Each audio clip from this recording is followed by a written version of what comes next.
I'm Mike DeNardo. Dr. Watlington, let's get right to it. Let's talk about money. You've told us before that you were agnostic about the source of funding, but Uber has launched a major lobbying campaign against Mayor Parker's proposed rideshare tax to fund schools in Philadelphia. The mayor plans some counter messaging. So do you plan to join that effort either publicly or behind the scenes?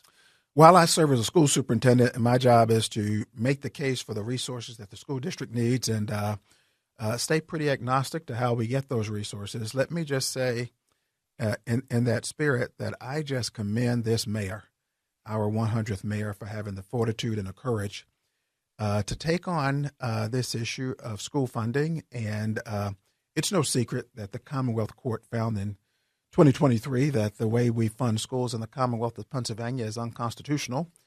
And while a big share of that lays at the foot of the General Assembly in this Commonwealth, I'm just so pleased we have a mayor who's doing everything she can to get more funding in the school district so we can drive faster improvement in test scores, faster improvement in graduation rates, faster decreases in the dropout rates. So kudos to our mayor. Yes, we think she's doing a great job supporting the school district.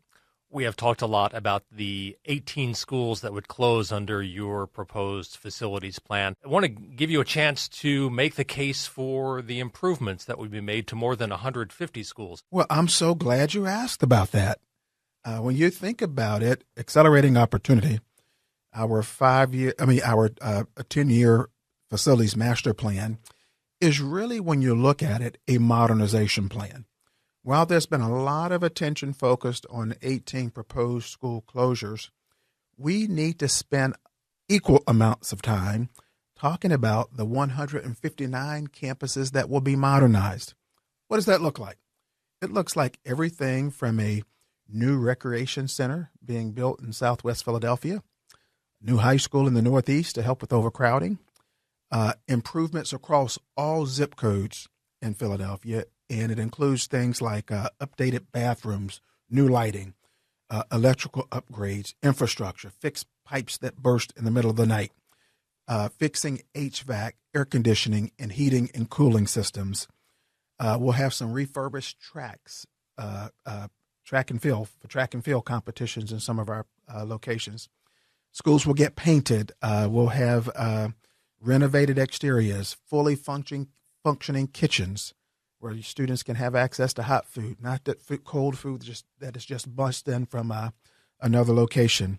And we'll have fire safety improvements, not to mention ADA compliance measures for schools where there are no lifts or wheelchair ramps for people with disabilities to get into the school buildings. And the list goes on and on. So we want the press to do its due diligence to cover not just the closures as appropriate, but to spend some time really keying into these significant improvements that will occur across 159 campuses.